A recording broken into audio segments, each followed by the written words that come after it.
எந்த திசையிலிருந்து எந்த தாக்குதல் திராவிட முன்னேற்ற கழகத்தை நோக்கி வந்து கொண்டிருக்கிறது என்று தெரியாத அளவிற்கு பல்முனை தாக்குதல். ஏன்னா அவங்களுடைய ஒரே டார்கெட் நம்ம தான். எங்களுக்கு மட்டும்தான் அறிவு இருக்கு, எங்களுக்கு மட்டும்தான் சிந்திக்க தெரியும், நாங்க மட்டும்தான் படிக்கணும். ஆனா தெருவுக்கு தெரு நூலகங்களை திறந்து எல்லாரும் வந்து படிப்பு ஒன்னும் யாருக்கும் பிரமாதம் இல்ல என்று அதை நிரூபித்து காட்டியது திராவிட இயக்கம். ஆனந்த விகடன்ல ஒரு துணுக்கு போடணும்னா கூட அவாள் பேசிய மொழியில தான் அந்த துணுக்கு செய்தியே வரும். மாமாவும் மாமியும் எந்த ஜாதியும் குறிப்பிட்டு சொல்லவில்லை, ஆனா அவங்க ரெண்டு பேர் பேசின மொழியில தான் அது வரும். திரைப்படங்கள்ல எடுத்துக்கிட்டீங்கன்னா சமஸ்கிருதம் கலந்த மொழிதான் அங்கே பேசப்பட்டது. நம்முடைய மொழி, நம்முடைய சாதாரண மக்களுடைய வழி மொழி எதுவுமே அங்கே இடம் கிடையாது. அதை உடைத்தது திராவிட இயக்கம். பாரம்பரிய எதிரிகள், பரம்பரை எதிரிகள் எல்லாமே திமுக தான். அதுக்கு பெருமையா கைத்தட்டக்கூடிய ஒரே கட்சி இருக்குன்னா அதுவும் திமுக தான். உதயநிதி அவர்கள் மிக முக்கியமான ஒரு காலகட்டத்திலே தருணத்திலே இந்த நிகழ்ச்சியை இங்கே நடத்தி கொண்டிருக்கிறார். தேர்தல் நெருங்கி கொண்டிருக்கிறது. பல்வேறு கணைகள் நம்மை நோக்கி வீசப்பட்டு கொண்டிருக்கிறது. எந்த திசையிலிருந்து எந்த தாக்குதல் திராவிட முன்னேற்ற கழகத்தை நோக்கி வந்து கொண்டிருக்கிறது என்று தெரியாத அளவிற்கு பல்முனை தாக்குதல். ஏன்னா அவங்களுடைய ஒரே டார்கெட் நம்ம தான். பாரம்பரிய எதிரிகள், பரம்பரை எதிரிகள் எல்லாமே திமுக தான். அதுக்கு பெருமையா கைத்தட்டக்கூடிய ஒரே கட்சி இருக்குன்னா அதுவும் திமுக தான். அவங்கள வேற எதிர்த்து நின்னு அறிவியல் ரீதியாக கேள்வி கேட்பதற்கோ கருத்தியல் ரீதியாக அவர்களை மறுத்து பேசுவதற்கோ வேற யாரும் கிடையாது.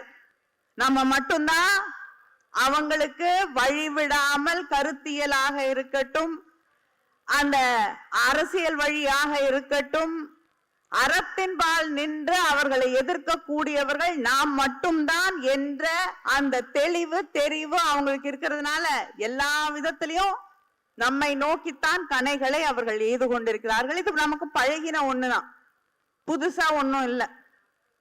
காலம் காலமாக எதை எதிர்த்து திராவிட இயக்கம் உருவாக்கப்பட்டதோ அந்த போராட்டத்தின் தொடர்ச்சியாகத்தான் இன்னைக்கு இந்த கலை திருவிழா நடைபெற்றுக் கொண்டிருக்கிறது, அறிவு திருவிழா நடைபெற்றுக் கொண்டிருக்கிறது.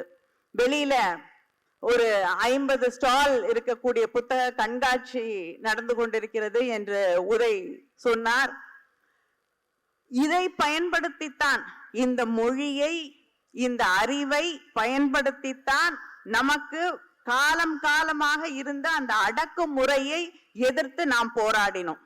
அவங்களுக்கு எதிரா நம்ம வைத்தது எங்களுக்கு மட்டும்தான் அறிவு இருக்கு, எங்களுக்கு மட்டும்தான் சிந்திக்க தெரியும், நாங்க மட்டும்தான் படிக்கணும், நாங்க மட்டும்தான் எல்லாம் தெரிந்தவர்கள், இந்த உலகத்தின் சட்டங்களை எல்லாம் எழுதக்கூடியவர்கள் நாங்க தான் என்று எல்லாத்தையும் தன்னோட கையில வச்சுட்டு எல்லா ஆட்சி அதிகாரத்தையும் கையிலே வைத்து கொண்டிருந்த அதிகார வர்க்கத்தை எதிர்த்து போராடுவதற்கு சாதாரண சாமானிய ஒடுக்கப்பட்ட மக்களாக இருந்த திராவிட இயக்கத்தை சேர்ந்தவர்கள் கையில எடுத்த ஆயுதம் அறிவாயுதம் தான், மொழி என்ற ஆயுதம் தான். அந்த மொழியைத்தான் உதய் இன்றைக்கு மறுபடியும் இந்த அறிவு திருவிழாவிலே முன்வைத்திருக்கிறார், மையப்படுத்தி இருக்கிறார். அதனால இன்னைக்கு நாம் இந்த பகுதியிலே அதிகமாக பேச போவது கலையை பற்றி, இலக்கியங்களை பற்றி, நாம் இலக்கியத்தை கையாண்ட விதத்தை பற்றி, திரையை எப்படி, திரை உலகத்தை நாம் நம்முடைய வாகனமாக நாம் கொண்டு போய் சேர்க்க வேண்டிய செய்தியின் வடிவாக மாற்றினோம் என்பதை பற்றி எல்லாம் இங்கே பேசுவதற்கு இங்கே பல அந்த துறையை சார்ந்த விற்பனர்கள் வந்திருக்கிறார்கள். ஒரு காலகட்டத்துல ஒரு துணுக்கு போடுறதுனா கூட, ஆனந்த விகடன்ல ஒரு துணுக்கு போடணும்னா கூட அது வேற ஒரு மொழியில தான் போடுவாங்க. அவாள் பேசிய மொழியில தான் அந்த துணுக்கு செய்தியே வரும். மாமாவும் மாமியும் எந்த ஜாதியும் குறிப்பிட்டு சொல்லவில்லை, ஆனா அவங்க ரெண்டு பேர் பேசின மொழியில தான் அது வரும். ஆனா முரசொலியில துணுக்கு வந்தது, ஆண்டி போண்டி, அதுக்கு எதிர்வினையாக எழுதப்பட்ட துணுக்கு இது. அவங்க மொழி, திரைப்படங்கள்ல அவர்களுடைய மொழி, இலக்கியங்கள் எடுத்துக்கோங்க, இமயம் இருக்கிறார், இலக்கியங்களை எடுத்துக்கோங்க, அவர்களுடைய வாழ்க்கை, அவர்களுடைய பழக்க வழக்கங்கள், அவர்களுடைய மதிப்பீடுகள், இதுதான் இலக்கியமாக இருந்தது. அதை தாண்டி நம்முடைய சாதாரண மக்களுடைய யார் யாரெல்லாம் அவங்க அவங்களுடைய அடுக்குல இருந்து ஜாதி அடுக்குல ஏத்துக்கலையோ, அவங்களுக்கு கீழே இருந்ததா நினைச்சாங்களோ, அவங்களுடைய வாழ்க்கையெல்லாம் இலக்கியத்துல இடமே இல்லை. அதே போல நம்முடைய மொழி அங்கே அச்சிலே ஏற்றப்படவே கிடையாது. திரைப்படங்கள்ல எடுத்துக்கிட்டீங்கன்னா அது வேற ஒரு மொழிதான், சமஸ்கிருதம் கலந்த மொழிதான் அங்கே பேசப்பட்டது. நம்முடைய மொழி, நம்முடைய சாதாரண மக்களுடைய வழி மொழி எதுவுமே அங்க இடம் கிடையாது.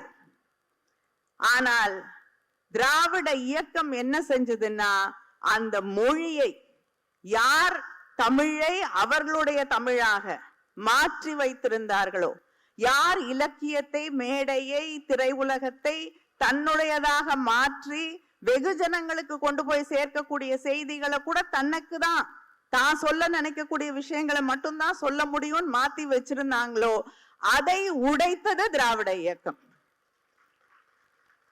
நீங்க சமீபத்துல ரீல்ஸ்ல கூட வந்ததுன்னு நினைக்கிறேன். என்எஸ்கே ஒரு காட்சி, என்எஸ் கிருஷ்ணன் அவர்கள், அதுல அவருடைய முதலாளி ஒருத்தர் இருப்பாரு. அந்த முதலாளி கிட்ட அவங்க பண்ணையில வேலை செய்யக்கூடிய குறைந்த ஜாதியை சார்ந்த ஒருவர் தொட்ட மண் பாத்திரத்தை கொண்டு போய் தரும்போது, அவன் தொட்டது இதை நான் பயன்படுத்த மாட்டேன்னு போட்டு உடைச்சிருவாரு. அடுத்து ஒரு வெள்ளி கிண்ணத்தை இன்னொருத்தர் பயன்படுத்தினாருன்னு சொல்லி இதுவும் போய் கழுவி வை, ஏன்னா தீட்டுப்பட்டுடுச்சு, தொட முடியாது, கழுவுன அப்புறம் தான் தொட முடியும்னு. உடனே என்எஸ்கே என்ன பண்ணுவாரு, அவரே காசு கொடுத்துருப்பாரு, அந்த பணம் அந்த மேஜையில இருக்கும், அதுல தண்ணி தெளிப்பாரு. ஏன்டா பணத்து மேல தண்ணி தெளிக்கிறேன்னு வாங்க, நீ தானே சொன்ன தீட்டுப்பட்டுருச்சுன்னு. அதுக்குன்னு பணத்து மேல யாராவது தண்ணி தெளிப்பாங்களாடான்னு பொண்டாட்டியை கூப்பிட்டு கொண்டு போய் பத்திரமா தொடச்சு வை அத அப்படின்வாரு. அடுத்து 2 பேரும் வெளியில வருவாங்க. வேலை செய்யற அங்க பண்ணையில வேலை செய்யற பணியாள் ஒருத்தர் அம்மாவோட மூக்குத்தி காணாம போயிடுச்சுன்னு சொன்னீங்கல்ல, அந்த மூக்குத்தியை நான் கண்டுபிடிச்சிட்டேயா, கீழே கடந்ததுன்னு கொண்டு போய் கொடுப்பாரு. கொடுத்தோன்னே அந்த மூக்குத்தியை கையில வாங்கி அந்த முதலாளி 2 கண்லையும் ஒத்திட்டு பாக்கெட்ல வச்சுக்குவாரு. உடனே கேட்பாரு, இப்ப பாக்கெட்ல வச்சுட்டியே அப்படின்னு. ஆமாயா, நான் நகை கிடைச்சோன்னு என்ன பரவாயில்லையே, உங்க ஜாதி பொருளுடைய விலைக்கு ஏத்த மாதிரி குறைஞ்சுக்கிட்டே வருதுன்னு. இப்படிப்பட்ட தன்னுடைய நகைச்சுவையாக இருந்தால் கூட அதுல ஜாதிய கட்டமைப்பை உடைத்தது திராவிட இயக்கம். திராவிட இயக்கத்துல கிட்டத்தட்ட 200 பத்திரிகைகளுக்கு மேல் கொண்டு வரப்பட்டது. சில பேர் தான் பத்திரிகை நடத்தணும் அப்படின்னு இருந்த அந்த காலகட்டம் தாண்டி 200 பேருக்கு மேல் சாதாரண சாமானிய ஒடுக்கப்பட்ட சமூகங்களில் இருந்து வந்த மனிதர்கள் பத்திரிகை ஆசிரியர்களாக, பத்திரிகை நடத்தக்கூடியவர்களாக அவர்களை மாற்றியது திராவிட இயக்கம். அதே போல படிக்கிறது, நாங்க தான் படிக்க முடியும், எங்க கையில தான் படிப்பு இருக்குன்னு நினைச்சாங்க.